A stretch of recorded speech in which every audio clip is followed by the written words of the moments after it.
Hello everyone, welcome back to another video of commerce lab. मेरा नाम है जुनैद अंसारी। हमारा क्लास 11th अकाउंटिंग का सीरीज चल रहा था जिसमें हमने काफ़ी सारे चैप्टर नंबर 4 तक कंप्लीट कर लिया था। अगर आपने हमारा पिछला वीडियो नहीं देखा है तो डिस्क्रिप्शन में हमने लिंक दे रखा है और प्लेलिस्ट में सारी वीडियो लाइन से लगी हुई हैं, आप जाके वहाँ से देख सकते हैं। आज का हमारा जो चैप्टर है वो है चैप्टर नंबर 5। आज हम कवर करने वाले हैं बैंक रिकंसिलिएशन स्टेटमेंट, जिसको हम शॉर्ट में बोलते हैं BRS। ठीक है, आज हम पूरा वन शॉट का मतलब है पूरा एक बार में ही हम इसे कवर करने वाले हैं। तो बने रहिए हमारे वीडियो के साथ और हम इसे देखते हैं।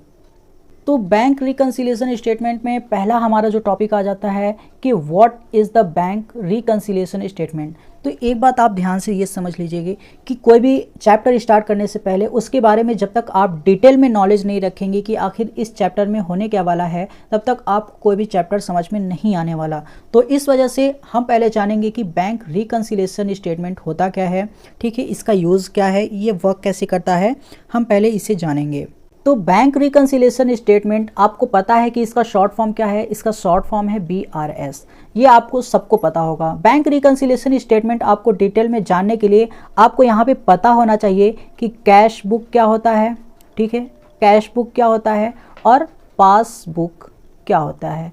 आई होप कि ये दोनों आपको पता होगा। कैश बुक हमारा कौन बनाता है, इसे कस्टमर ले लीजिए, ठीक है, कस्टमर ले लीजिए, मतलब एक बिजनेस, ठीक है, मतलब कैश बुक कौन बनाता है, या फिर कोई कस्टमर बनाता है या फिर कोई बिजनेस बनाता है, ठीक है, तो ये समझ लीजिए। और पासबुक कौन बनाता है, पासबुक हमारा बनाता है बैंक, ठीक है, ये आप समझ लीजिए। पासबुक हमारा कौन बनाता है, पासबुक हमारा बैंक बनाता है। अब यहाँ पे आप ध्यान से समझिएगा, जब भी आप कैश बुक बनाते हैं तो यहाँ पे आपको दो कॉलम देखने को मिलते हैं, एक कैश का कॉलम, ठीक है, एक कौन सा कॉलम होता है, एक बैंक का कॉलम होता है, ठीक है। तो हमें कौन से कॉलम का ज़रूरत है, हमें बैंक कॉलम का ज़रूरत है। जितने भी हम ट्रांजैक्शन करते हैं अपने बैंक से, मतलब आप कोई भी बिजनेस पर्सन हैं, ठीक है, आप सामान को बेच रहे हैं या फिर आप सामान को खरीद रहे हैं, जो भी ट्रांजैक्शन कर रहे हैं आप पेमेंट बैंक से कर रहे हैं या फिर UPI से कर रहे हैं, तो वो कहाँ का ट्रांजैक्शन माना जाएगा, बैंक का ट्रांजैक्शन माना जाएगा। जैसे आप कुछ भी कर रहे हैं, जैसे गुड्स को परचेस कर रहे हैं, ठीक है, गुड्स को परचेस कर रहे हैं, आप पेमेंट किससे कर रहे हैं, UPI से पेमेंट कर रहे हैं, तो ये क्या हो गया, ये आपका हो गया बैंक ट्रांजैक्शन हो गया, ठीक है। इसे आप भी रिकॉर्ड करेंगे अपने कैश कॉलम में, कैश बुक में, बैंक कॉलम में, इसे आप भी रिकॉर्ड करेंगे। और इस ट्रांजैक्शन को कौन रिकॉर्ड करेगा, पासबुक भी रिकॉर्ड करेगा, क्योंकि आपका अकाउंट बैंक में भी है, तो बैंक क्या क्रिएट करता है, बैंक बनाता है पासबुक, तो वो भी इसका ट्रांजैक्शन को रिकॉर्ड करेगा, ठीक है। नेक्स्ट क्या है, नेक्स्ट या फिर आप मतलब आपने कोई सामान सेल किया, आपने कोई सामान बेचा और फिर कस्टमर ने आपको पैसा मतलब चेक से पेमेंट कर दिया, तो ठीक है, इसका ये ट्रांजैक्शन कौन रिकॉर्ड करेगा, ये ट्रांजैक्शन आप भी रिकॉर्ड करेंगे कैश बुक में, बैंक कॉलम में, और कौन रिकॉर्ड करेगा, ये पासबुक भी मतलब बैंक भी रिकॉर्ड करेगा। नेक्स्ट क्या है, नेक्स्ट हमारा है कि मतलब हमने किसी को चेक दे दिया, ठीक है, हमने चेक से पेमेंट कर दिया, पेमेंट मेड बाय चेक, ठीक है, पेमेंट मेड बाय चेक, हमने किसी को पेमेंट किया, चेक से पेमेंट किया, तो हम भी अपने कैश बुक में इसे माइनस करेंगे और पासबुक से भी ये हमें दिखेगा कि वहाँ से भी माइनस हुआ है। तो ये बेसिकली चीज़ें आपको पता होनी चाहिए कि यहाँ पे कोई भी ट्रांजैक्शन करेंगे हम बैंक कॉलम से ट्रांजैक्शन करेंगे, और कैश बुक में दो कॉलम होते हैं, एक कैश का कॉलम, एक बैंक का कॉलम, ठीक है। और कैश बुक कौन बनाता है, या फिर कोई कस्टमर या फिर कोई बिजनेस। और पासबुक क्या है, पासबुक हमारा है एक स्टेटमेंट जो कि कौन बनाता है, बैंक बनाता है। हर एक बैंक ट्रांजैक्शन को बताने के लिए हमारा बैंक बनाता है पासबुक, ठीक है। अब इसके बारे में थोड़ा जान लेते हैं। यहाँ भी वही चीज़ है, हमने बता दिया कि ये सारी सेम चीज़ें हैं कि आप जो भी ट्रांजैक्शन करेंगे वो यहाँ बैंक भी रिकॉर्ड करेगा और कैश बुक जो बिजनेस पर्सन है वो भी रिकॉर्ड करेगा। अब देखिए ध्यान से, यहाँ पे मेन काम यहाँ पे आ गया कि आपने बैंक से एक महीने में, 1 मंथ में, ठीक है, 1 मंथ में कितने का ट्रांजैक्शन हुआ, अब आपको ये देखना है। तो मान लीजिए हमारे और बैंक के बीच में, हमारे बिजनेस और बैंक के बीच में, बिजनेस मान लीजिए यहाँ पे बिजनेस है, बिजनेस और बैंक के बीच में कुल टोटल कितना ट्रांजेक्शन हुआ, 50 ट्रांजेक्शन हुआ, ठीक है, 50 ट्रांजेक्शन हुआ। अब इन 50 ट्रांजेक्शन में से ये तो 50 ट्रांजेक्शन हुआ, ये हमें पता है, ठीक है, ये 50 ट्रांजेक्शन किसे पता है, बिजनेस को भी पता है और बैंक को भी पता है कि ये 50 ट्रांजेक्शन हुए हैं, ठीक है। अब मान लेते हैं जब हम मंथ के एंड में, मान लीजिए जनवरी 31 को हमने अपना अकाउंट देखा, तो हम जनवरी 1 को हम अपने कैश बुक का जब टोटल कर रहे हैं तो हमारे कैश बुक में कितना अमाउंट बता रहा है, हमारे कैश बुक का अमाउंट बता रहा है 50,000 रुपीज़। बट हम यहाँ पे जब बैंक का स्टेटमेंट ला के देखें कि बैंक में हमारे मंथ एंड में कितना बता रहा है, जनवरी 31 के मंथ एंड में हमारा बैलेंस कितना बता रहा है, तो यहाँ पे बैंक का जो स्टेटमेंट निकल के आया वो 60,000 रुपीज़ यहाँ पे बता रहा था। अब यहाँ पे हमें ये नहीं समझ में आया कि ये डिफरेंस कहाँ से हुआ। तो ऐसे ही छोटे मोटे डिफरेंस के लिए या बहुत सारी ऐसी गलतियाँ हो सकती हैं जिसकी वजह से ये डिफरेंस क्रिएट होते हैं। तो ठीक है, इस वजह से यहाँ पे हम क्या बनाते हैं, हमको ज़रूरत पड़ता है BRS, ठीक है। इन दोनों के डिफरेंस को हम कहाँ पे लिखते हैं, BRS में। BRS मतलब बैंक रिकंसिलिएशन स्टेटमेंट। इसे हम क्या बोलते हैं, इसे हम बोलते हैं एक स्टेटमेंट है, ठीक है। यहाँ पे जितने भी जो डिफरेंसेस हैं हम वहाँ पे ये लिखते हैं। और यहाँ पे डिफरेंसेस इस वजह से क्रिएट होते हैं क्योंकि कैश बुक कौन बनाता है, कैश बुक कस्टमर बनाता है या फिर बिजनेस बनाता है, और पासबुक कौन बनाता है, पासबुक बैंक बनाता है, ठीक है। तो इस वजह से यहाँ पे डिफरेंस क्रिएट हो जाते हैं, या फिर कुछ ऐसी ट्रांजेक्शन होती हैं जो छूट जाती हैं, या फिर टाइम गैप की वजह से ये सारे जो डिफरेंसेस हैं वो क्रिएट हो जाते हैं। तो अब हमें ये पता लगाना है कि हमारे कैश बुक में 50,000 रुपीज़ क्यों दिख रहा है और हमारे पासबुक में 60,000 रुपीज़ क्यों दिख रहा है। अब हमें इसी एरर को पता लगाने के लिए अब हमें चेक करना पड़ेगा कि ऐसी कौन सी ट्रांजेक्शन है जो हमसे छूट गई हैं। तो ठीक है, हम चेक करेंगे। इसी चेक करने को हम क्या बोलते हैं, रिकंसिलिएशन, ठीक है। रिकंसिलिएशन हम बोलते हैं चेक करने को हम क्या बोलते हैं, रिकंसिलिएशन स्टेटमेंट बोलते हैं। अब यहाँ पे जब हमने बैंक का स्टेटमेंट देखा तो हमें पता चला कि एक कस्टमर जो था वो 10,000 रुपीज़ का सामान लिया था हमसे, और वो बोला था कि हम इसका फ्यूचर पेमेंट कर देंगे, हम उसे बाद में पेमेंट कर देंगे। बट उसने हमें ये नहीं बताया कि वो किस डेट को हमारे अकाउंट में उसने पैसा ट्रांसफ़र कर दिया, ठीक है। मतलब उसने डायरेक्टली हमारे बैंक अकाउंट में पैसा डाल दिया। और हमें ये बात, मतलब जो बिज़नेस है, कभी कभी ऐसा होता है कि बैंक का मैसेज नहीं आता या फिर कुछ और दिक्कत की वजह से वहाँ पे जो UPI ट्रांजैक्शन होती हैं उसका भी मैसेज नहीं आता, तो वो पता नहीं चल सका। तो इस वजह से यहाँ पे जो बिजनेसमैन था वो अपने कैश बुक में ये रिकॉर्ड नहीं कर पाया, तो इस वजह से यहाँ पे डिफरेंस क्रिएट हो गया। मतलब कोई कस्टमर था जो डायरेक्टली पेमेंट कर दिया ये बिजनेसमैन के बैंक अकाउंट में, बट बिजनेसमैन को ये चीज़ पता नहीं थी और कस्टमर ने भी नहीं बताया था। तो इस वजह से यहाँ पे एक डिफरेंस क्रिएट हो गया कैश बुक में और बैंक के पासबुक में। ये क्या हो गया, एक डिफरेंस क्रिएट हो गया, ठीक है।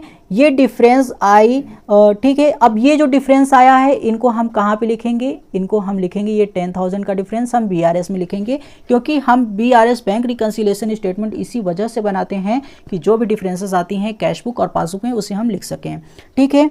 ऐसी बहुत सारी गलतियाँ आपसे भी हो सकती हैं, बैंक से भी हो सकती हैं और टाइम गैप की वजह से भी हो सकती हैं, तो ये डिफरेंसेस क्रिएट हो जाते हैं। आई होप कि आप लोगों को बैंक रिकंसिलिएशन स्टेटमेंट का पूरा समझ में आ गया होगा कि ये बनता क्यों है। अब यहाँ पे हम इसके कॉन्सेप्ट को समझ लेते हैं, ठीक है। यहाँ पे डेफिनेशन लिखा हुआ है, पढ़ लीजिए एक बार। अ बैंक रिकंसिलिएशन स्टेटमेंट, जिसको हम शॉर्ट में बोलते हैं BRS, is a statement that compares the bank balance in the cash book, ठीक है। जो कंपेयर करता है बैंक बैलेंस कैश बुक का, ठीक है। जो मेंटेन करता है, कौन बनाता है उसे, बिजनेस, और ठीक है बैंक स्टेटमेंट से कंपेयर करता है, कैश बुक और बैंक स्टेटमेंट में कंपेयर करता है, उसे हम क्या बोलते हैं, बैंक रिकंसिलिएशन स्टेटमेंट बोलते हैं। इसका पर्पस क्या है, to identify and resolve differences between these two records. मतलब इसका बेसिकली एम यही है कि ये जो डिफरेंसेस क्रिएट हो रहे हैं, किसमें, कैश बुक में और पासबुक में, पासबुक में जो डिफरेंसेस क्रिएट हो रहे हैं, इन डिफरेंसेस को ये रिजॉल्व करने के लिए, ठीक है, रिसॉल्व करने के लिए यहाँ पे बनाया जाता है BRS को। आई होप कि आप लोगों को पूरा कॉन्सेप्ट अच्छी तरीके से समझ में आ गया होगा। चलिए बढ़ते हैं अपने नेक्स्ट टॉपिक पे और देखते हैं हमारा नेक्स्ट टॉपिक क्या है। ठीक है, नेक्स्ट टॉपिक है यहाँ पे reason difference between balances as per cash book and passbook. इस टॉपिक में हमें रीज़न बताया गया है कि किस वजह से यहाँ पे डिफरेंसेस आती हैं कैश बुक में और पासबुक में किस वजह से डिफरेंसेस आते हैं। अब हम यहाँ पे डिटेल में जानने वाले हैं। तो पहले यहाँ पे देखिए क्या आता है, difference due to timing in recording entries. ठीक है, पहला डिफरेंस किस वजह से आ सकता है, ड्यू टू टाइमिंग की वजह से एंट्री को रिकॉर्ड करने में जो डिफरेंसेस आती हैं, पहले हम उसके बारे में डिटेल में पढ़ेंगे। तो चलिए पहले पढ़ते हैं टाइमिंग की वजह से जो डिफरेंसेस आती हैं। पहला क्या है, check issued by the bank but not yet presented for payment. अब यहाँ पे आप समझिएगा, मतलब एक बिजनेस है, उसने चेक इशूड कर दिया, मतलब चेक इशू कर दिया किस वजह से, किसके लिए, पेमेंट के लिए। ठीक है, मतलब उसने किसी से उधार माल परचेज किया था, उसका पेमेंट के लिए जो बिजनेस है उसने चेक इशू कर दिया। ठीक है, चेक इशू कर दिया। बट यहाँ पे जो अगला बंदा था, ठीक है, अगला बंदा था, उसने बैंक में गया, वो बैंक गया ही नहीं, वो चेक लेके। अब जब उसने वो चेक डिपॉजिट ही नहीं किया बैंक में जमा ही नहीं किया, तो बैंक यहाँ पे क्या किया, बैंक यहाँ पे कोई एक्शन नहीं लिया, इसके अकाउंट में से पैसा माइनस हुआ ही नहीं। तो अब ये जब मंथ के एंड में अपना कैश बुक का जब पूरा फाइनल अमाउंट निकाला, तो वहाँ पे कुछ और अमाउंट बता रहा था और पासबुक में कुछ और अमाउंट बता रहा था। तो ये देखने के लिए इसने फिर स्टेटमेंट चेक किया, तो वहाँ पे ये पता चला कि जो इसने चेक इशू किया था, जब चेक इशू किया था तो कैश बुक में इसने क्या दिखा दिया था, कैश बुक में ये दिखा दिया था, अपने बैंक में से माइनस कर दिया था कितना, मान लीजिए 5000, एक एग्जांपल 5000 उसने दिखा दिया था कि हमने माइनस कर दिया। बट ये पासबुक वाले यहाँ पे 5000 रुपीज़ माइनस तो करे नहीं, क्योंकि उनके पास चेक आया ही नहीं। तो ये किस वजह से डिफरेंसेस यहाँ पे क्रिएट हुआ, ये टाइम की वजह से क्रिएट हुआ। उसने अगर वो चेक डिपॉजिट कर दिया होता बैंक में, तो यहाँ उसके पासबुक में, इसके स्टेटमेंट में भी ये चीज़ें आ जाती कि 5000 वहाँ से भी माइनस हुआ है। तो ये टाइम इशू की वजह से यहाँ पे डिफरेंस आ गया। अब इसे समझिए, cheque paid into bank but not yet collected. अब इसका क्या मतलब है, मतलब बिजनेस पर्सन जो है उसने कैश बुक में ये दिखा दिया कि ये इसे जो चेक मिला था, मतलब कोई पर्सन था, उसे इसने माल सेल किया था उधार पे, अब वो पेमेंट कर रहा है इसका चेक से। तो जब इसके पास चेक आया, तो ये क्या करते हैं, अपने पासबुक में फ़ौरन ही प्लस कर लिया 5000 रुपीज़। मान लीजिए 5000 रुपीज़ का चेक आया, तो अपने कैश बुक में फ़ौरन ही प्लस कर लिया। बट यहाँ पे जो पासबुक है, मतलब पासबुक को आप किस नज़रिए से देखेंगे, बैंक की नज़रिए से देखेंगे। बट ये जो बैंक है, बैंक में जब इसने चेक डिपॉजिट किया, बैंक में जब ये चेक 5000 का इसने डिपॉजिट किया, तो यहाँ पे बैंक जब चेक क्लियर करने के लिए यहाँ पे 2 से 3 दिन का टाइम लगता है। तो वो यहाँ पे इसका चेक पेंडिंग में रह गया। अब ये मान लीजिए कि ये चेक कब का था, ये चेक था 29 जनवरी का था, 29 जनवरी का था, और चेक क्लियर होने में 1 फ़रवरी लग जाता। बट यहाँ पे टाइम गैप की वजह से इसने जब स्टेटमेंट देखा अपना 31 जनवरी का, तो यहाँ पे ये 5000 रुपीज़ इसका एक्स्ट्रा दिख रहा था और यहाँ पे 5000 रुपीज़ इसका कम दिख रहा था। तो ये जो डिफरेंस क्रिएट हुआ, किस वजह से डिफरेंस क्रिएट हुआ, ये डिफरेंस क्रिएट हुआ टाइम गैप की वजह से। क्योंकि चेक क्लियर होने में 2 से 3 दिन का टाइम लगता है, तो इमिडिएटली वहाँ पे वो इसके बैंक अकाउंट में पैसा रिकॉर्ड नहीं हुआ, उसके बैंक अकाउंट में क्रेडिट नहीं हुआ, तो यहाँ पे ये टाइम गैप हो गया। तो इस वजह से यहाँ पे डिफरेंसेस आती हैं टाइम गैप की वजह से। नेक्स्ट एंट्री हमारा क्या बोलता है, नेक्स्ट एंट्री बोलता है कि direct debited made by bank on behalf of the customer.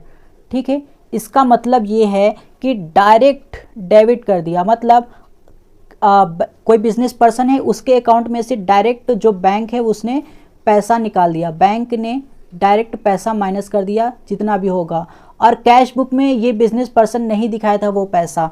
तो ये भी टाइम की वजह से गैप मिल गया, क्योंकि ये बैंक ने नहीं बताया था कि हम माइनस करने जा रहे हैं, तो इस वजह से जो बिजनेस पर्सन है वो माइनस नहीं कर पाया अपने कैश बुक में से। तो ये जो जब मंथ के एंड में ये चेक करेगा तब इसे पता चलेगा कि ये टाइम गैप की वजह से हुआ है, इसे उसका खबर नहीं था, तो ये मंथ के एंड में अपना कैश बुक माइनस करेगा। नेक्स्ट क्या है, amount directly deposit in the bank account. ठीक है, मतलब कोई भी कस्टमर है वो आपके बैंक अकाउंट में डायरेक्टली डिपॉजिट कर दे रहा है बिना आपको बताए, आपके अकाउंट में डायरेक्टली पैसा डाल दे रहा है, तो आपको इस पैसे के बारे में पता ही नहीं है। जब वो आपके अकाउंट में डायरेक्टली पैसा आ गया तो इस पैसे के बारे में आपको पता ही नहीं है, तो यहाँ पे एक डिफरेंस क्रिएट हो जाएगा कि कैश बुक में कुछ और बैलेंस दिखेगा और पासबुक में कुछ और बैलेंस दिखेगा। पासबुक में आपका बैलेंस बढ़ता हुआ दिखेगा और कैश बुक में आपका बैलेंस घटता हुआ दिखेगा, क्योंकि यहाँ पे ये जो अमाउंट डिपॉजिट हुआ है आपके बैंक अकाउंट में, ये आपको नहीं पता चला, ये आपके बैंक में डायरेक्ट डिपॉजिट हो गया, तो इस वजह से बैंक ने रिकॉर्ड कर लिया और आपने रिकॉर्ड नहीं किया, तो ये भी एक डिफरेंस क्रिएट हो जाता है। नेक्स्ट क्या है, interest and dividend collected by bank. आपने कोई भी शेयर खरीदा है, ठीक है, कोई भी शेयर खरीदा है, अब इस शेयर का क्या आपको मिल रहा है, इंटरेस्ट मिल रहा है या फिर डिविडेंड मिल रहा है। अब वहाँ आपके अकाउंट में डायरेक्टली क्रेडिट हो गया, आपके अकाउंट में डायरेक्टली आ गया, तो बैंक का जो स्टेटमेंट है, बैंक में अमाउंट कुछ ज़्यादा बता रहा है और आपके कैश बुक में जो अमाउंट है वो कुछ कम बता रहा है। क्यों बता रहा है, क्योंकि ये इंटरेस्ट और डिविडेंड जो है वो बैंक में डायरेक्टली आ गया, तो इस वजह से आपको पता नहीं चल पाया। नेक्स्ट क्या है, नेक्स्ट है direct payment made by bank on behalf of the customer. ठीक है, डायरेक्ट पेमेंट हो रहा है, मतलब बैंक खुद ही पेमेंट कर रहा है, किसके बिहाफ पे, कस्टमर के बिहाफ पे। आप अपने आप को कस्टमर मान लीजिए, और जैसे ही आप ये देखे होंगे कि आप किसी भी चीज़ का इंस्टॉलमेंट बनवाए रहते हैं, जैसे आपने कोई भी मोबाइल फ़ोन खरीदा,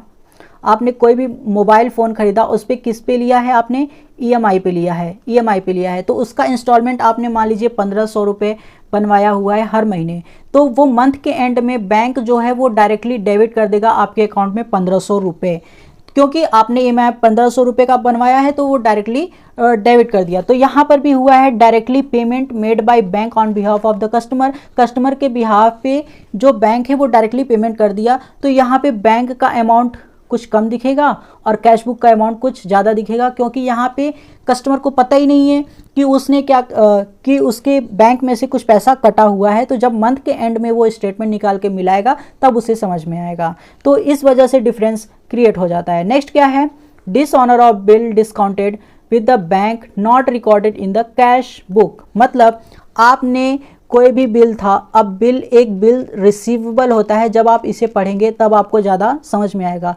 अब आप इस बिल रिसीवेबल को आप एक चेक के जरिए से देख लीजिए, ठीक है, मतलब आपके पास एक चेक है, जब आपने बैंक को पेमेंट करने के लिए दिया, मतलब जब आप पैसा निकालने गए बैंक से, तो वो क्या हो गया, वो डिसऑनर्ड हो गया, मतलब यहाँ पे डिसऑनर्ड का मतलब बाउंस हो गया, तो यहाँ पे जब बाउंस हो गया चेक, तो वो फिर पैसा नहीं निकल पाएगा। तो इस वजह से आपने ये सोचा कि जब हम बिल जमा करेंगे तो हमारे पास ऑन द स्पॉट पैसा आ जाएगा, तो आपने अपने कैश बुक में क्या कर लिया था, प्लस कर लिया था, बट यहाँ पे जो बैंक है, बैंक में उतना पैसा वो ऐड हुआ ही नहीं, डिसऑनर्ड हो गया, तो बैंक में तो कम पैसा दिख रहा है अभी भी, तो आपको भी यहाँ पे माइनस करना पड़ेगा। जब हम इसका क्वेश्चन देखेंगे तो ज़्यादा अच्छी तरीके से हमें समझ में आ जाएगा। तो इस वजह से यहाँ पे डिफरेंसेस क्रिएट होते हैं। और पहला, अभी तक हमने क्या पढ़ा, अभी हमने पढ़ा कि difference due to timing in recording entries, मतलब अभी तक टाइम की वजह से यहाँ पे डिफरेंसेस आ रहे थे। अब यहाँ पे हम डिफरेंसेस देखेंगे कॉज बाय एरर्स, मतलब कुछ गलतियों की वजह से यहाँ पे डिफरेंस क्रिएट हो गए। पहला क्या गलती हुआ है, एरर ऑफ ओमिशन, मतलब आप फॉरगेट कर दिए, मतलब कोई भी एंट्री है आप रिकॉर्ड ही करना भूल गए, तो इस वजह से डिफरेंस क्रिएट होगा। जैसे बैंक चार्जेस ₹500 वर डिडक्टेड, ठीक है, बैंक चार्जेस जो 500 है वो डिडक्ट हो गया, but the firm did not record them. अब बैंक चार्जेस डिडक्ट हो गया 500, लेकिन आप भूल गए उसे रिकॉर्ड करना, आप मतलब फर्म का मतलब आप भूल गए उसे रिकॉर्ड करना, तो इस वजह से यहाँ पे डिफरेंस आ सकता है। नेक्स्ट क्या है, एरर ऑफ कमीशन, मतलब रॉन्ग अमाउंट रॉन्ग अकाउंट, ठीक है, मतलब 5, जैसे यहाँ पे है a check received 8,500 was recorded 5,800। अब यहाँ पे देखिए आपने रॉन्ग अमाउंट रिकॉर्ड कर दिया। 8,500 का आपको चेक रिसीव हुआ था, बट आपने रिकॉर्ड कितना किया, 5,800 का आपने रिकॉर्ड कर दिया किसमें, कैश बुक में। तो इस वजह से यहाँ पे डिफरेंसेस आ सकती हैं। नेक्स्ट क्या है, error of principle. Error of principle का ये मतलब है कि रॉन्ग कैटेगरी में या फिर रॉन्ग अकाउंट में आपने रिकॉर्ड कर दिया। जैसे कैपिटल वर्सेस रेवेन्यू है, आप वहाँ पे रिकॉर्ड कर रहे हैं कोई भी ट्रांजैक्शन, कैपिटल को दिखाई नहीं रहे हैं या फिर रेवेन्यू को आप दिखाई नहीं रहे हैं, जैसे सेल्स इनकम हो गया, ये सब चीज़ें हैं। तो इस वजह से भी यहाँ पे डिफरेंसेस क्रिएट हो जाती हैं बैंक में और आपके कैश बुक में। आई होप कि आप लोगों को समझ में आ गया होगा। अब नेक्स्ट हम देखने वाले हैं टाइप्स ऑफ क्वेश्चन, मतलब किस टाइप के क्वेश्चन होने वाले हैं। टाइप्स ऑफ क्वेश्चन को देखने से पहले हम यहाँ पे एक लाइन खींच देते हैं, फिर उसके बाद दोनों में डिफरेंस हम बहुत अच्छी तरीके से समझेंगे। अब यहाँ पे देखिए आपके पास दो टाइप का क्वेश्चन आएगा। पहला कौन सा टाइप होगा, पहला कैश बुक होगा, ठीक है, कैश बुक होगा। कैश बुक से आपको कहाँ जाना है, आपको पासबुक में जाना है। सीबी से क्या पता चल रहा है, मतलब ये कैश बुक। पीबी से क्या पता चल रहा है, मतलब पासबुक। पहला ये हो गया। और यहाँ पे जब आपको कैश बुक से पासबुक जाना रहेगा तो यहाँ पे आपको क्या रहेगा, कैश बुक का बैलेंस गिवन होगा, ठीक है, बैलेंस गिवन होगा, कैश बुक का बैलेंस गिवन होगा। अब यहाँ पे एक दूसरे टाइप का क्वेश्चन, जब पासबुक से आपको कैश बुक पर जाना होगा, तो यहाँ पे क्या रहेगा, पासबुक का बैलेंस गिवन होगा, ठीक है। जब पासबुक से आपको कैश बुक पे जाना होगा तो आपको पासबुक का बैलेंस गिवन होगा। अब यहाँ पे आपको 3 बातों का ध्यान रखना है, ठीक है।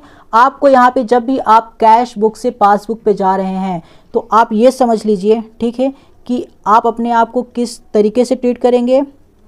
आप अपने आप को ट्रीट करेंगे एक कस्टमर की तरह से, ठीक है, कि आप कस्टमर हैं, आप ये पासबुक बना रहे हैं, तो आप अपने आप को क्या करेंगे, treat yourself as a customer, ठीक है।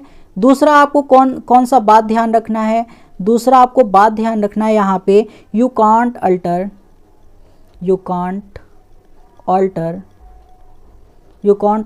पासबुक। आप पासबुक को नहीं चेंज कर सकते। जब आप अपने आप को समझ लिए कि आप एक कस्टमर के तौर पे क्या बना रहे हैं, कैश बुक बना रहे हैं, तो आप ऑल्टर नहीं कर सकते किसे, मतलब आप कम बेसी नहीं कर सकते पासबुक को। आप पासबुक से कोई छेड़छाड़ नहीं कर सकते।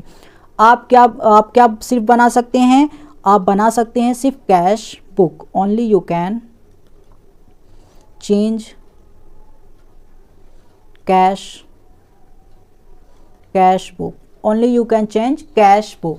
अब यही 3 बातें आपको यहाँ पर भी ध्यान रखनी है कि आप अपने आप को ट्रीट करिए। यहाँ पे आपको क्या ट्रीट करना होगा, यहाँ पे आपको ट्रीट करना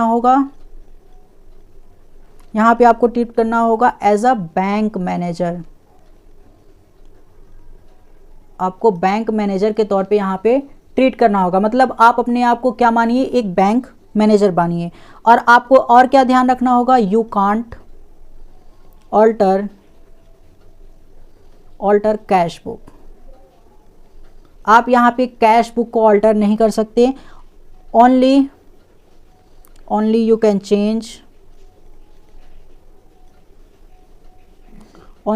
चेंज पासबुक, ठीक है। आप यहाँ पे क्या चेंज कर सकते हैं, सिर्फ पासबुक आप यहाँ पे चेंज कर सकते हैं। अगर आप इन सब बातों का ध्यान रखते हैं तो यहाँ पे आप एक अच्छा क्वेश्चन सॉल्व करने में आप आगे बढ़ जाएंगे, ठीक है। आपको पहला क्या करना है, जब भी आप कैश बुक से पासबुक में जाएंगे तो आपको कैश बुक का बैलेंस गिवन होगा। आप अपने आप को कस्टमर के तौर पे ट्रीट करिए कि आप एक कस्टमर हैं, आप पासबुक को सही नहीं कर सकते, आप सिर्फ सही कर सकते हैं कैश बुक को, ठीक है। ऐसे यहाँ पे जब आप पासबुक से कैश बुक में जा रहे होंगे तो आपको पासबुक का बैलेंस गिवन होगा और आप अपने आप को क्या समझेंगे, बैंक मैनेजर समझेंगे। और आप क्या ऑल्टर नहीं कर सकते, आप कैश बुक ऑल्टर नहीं कर सकते, ठीक है। आप सिर्फ ऑल्टर कर सकते हैं क्या, पासबुक ऑल्टर कर सकते हैं। आप ये इन बातों का ध्यान रखेंगे। अब नेक्स्ट हमारा टॉपिक क्या आता है, इंपॉर्टेंट थिंग्स। ये आपको बहुत ही ज़्यादा हेल्प करने वाला है। इंपॉर्टेंट थिंग्स में भी आपको दो चीज़ें आपको यहाँ पे देखनी होंगी। पहला क्या है, पहला कैश बुक, दूसरा क्या है, दूसरा पासबुक। ठीक है, ये दो चीज़ें आपको देखनी होंगी। अब कैश बुक में आपको क्या ध्यान देना होगा आप वो समझिए। ठीक है, कैश बुक में आपको ध्यान देना होगा, एक यहाँ पे डेबिट और एक यहाँ पे क्रेडिट। मतलब जब भी आपके पास पैसा आएगा, जब भी आप अपने बिजनेस में रिकॉर्ड करेंगे कोई भी इनकम, ठीक है, या भी कोई भी बैलेंस, तो आप यहाँ पे डेबिट में रिकॉर्ड करेंगे। मतलब अगर आपका कैश बुक डेबिट हो रहा है तो इसका मतलब आपके कैश बुक में पैसा आ रहा है, और अगर आपके कैश बुक में क्रेडिट हो रहा है मतलब आपके कैश बुक से पैसा जा रहा है। ये बेसिकली रूल है। नेक्स्ट ऐसे यहाँ पे देखना है पासबुक में यहाँ क्या देखना है, एक देखना है क्रेडिट, एक देखना है डेबिट। जब भी अकाउंट में पैसा आएगा तो वो क्या होगा, वो क्रेडिट होगा। ठीक है, जब भी अकाउंट से पैसा जाता है तो वो क्या होता है, डेबिट होता है। ये जनरल अकाउंटिंग रूल बताता है। आप जब भी अपने अकाउंट में पैसा डालते होंगे तो वहाँ पे आपको लिखा आता होगा कि your account has been credited, मतलब वहाँ पे आपके अकाउंट में पैसा जुड़ चुका है। और जब भी आप कहीं भी पेमेंट करते हैं तो लिखता है your account has been debited, तो मतलब आपके अकाउंट से पैसा कट चुका है। तो ये सारी चीज़ें हैं आपको पता होनी चाहिए, जिसकी वजह से आपका काम आसान हो जाएगा। अब यहाँ पे कैश बुक में डेबिट बैलेंस का क्या मतलब है, डेबिट बैलेंस का मतलब है फेवरेबल बैलेंस।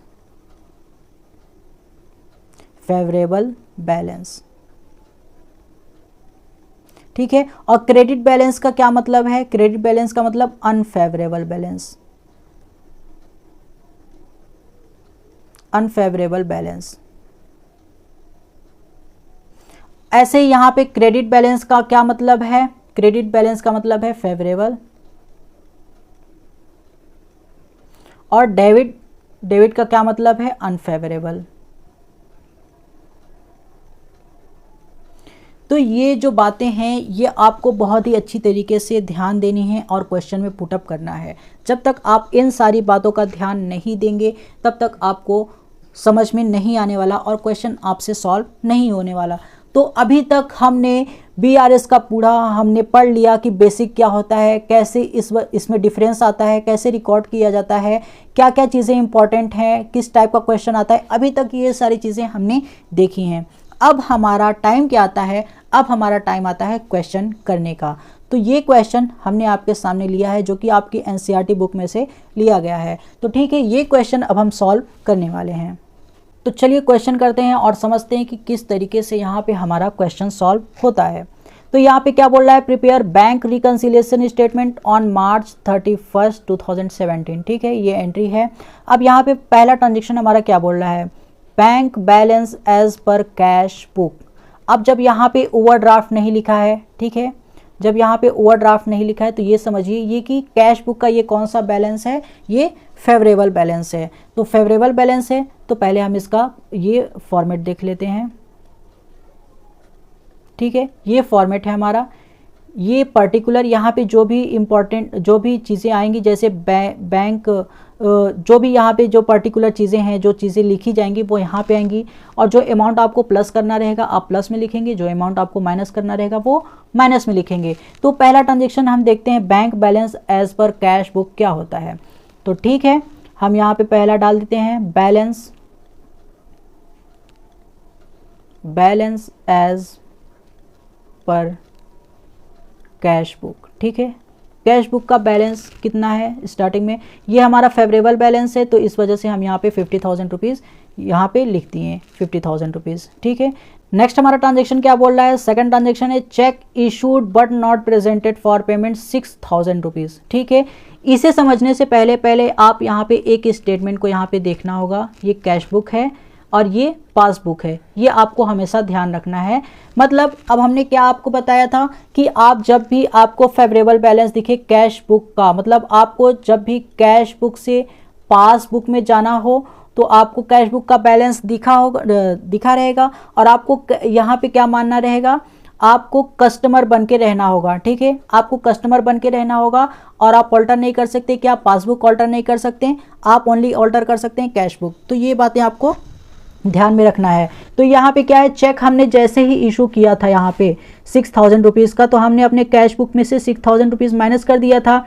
बट यहाँ पे क्या हुआ, वो प्रेजेंट ही नहीं हुआ, ठीक है, वो प्रेजेंट ही नहीं हुआ, मतलब वो बैंक तक गया ही नहीं। तो अब हमें क्या करना होगा, अब हमें 6000 ऐड करना होगा। हमने जो 6000 माइनस किया था अब हम उसे प्लस कर लेंगे अपने कैश बुक में। तो हम यहाँ पे प्लस कर लेंगे कैश बुक में। सेकंड हमारा यहाँ पे एंट्री है चेक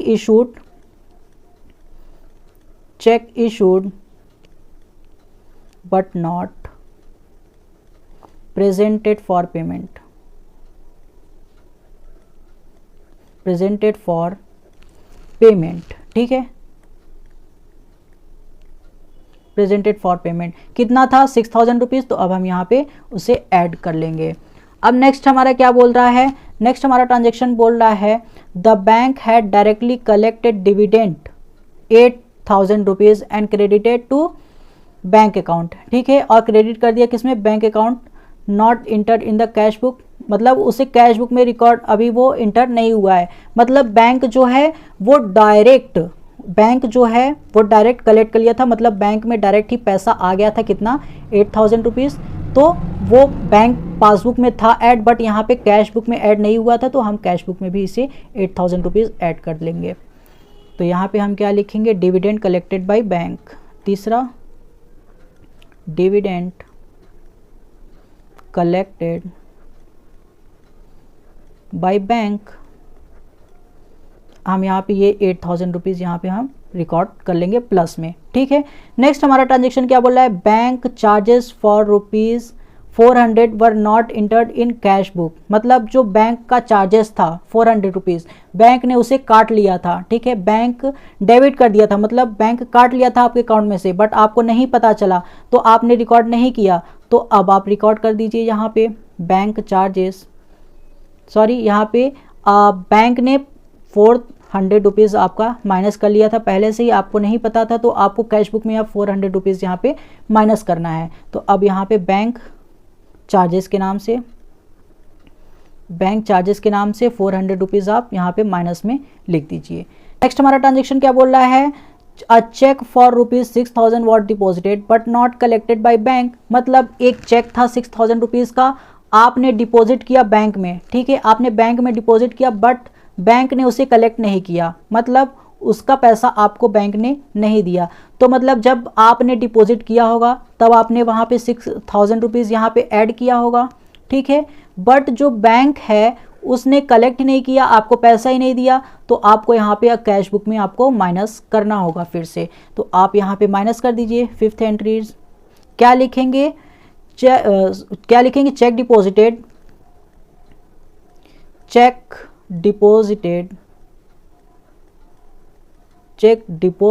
बट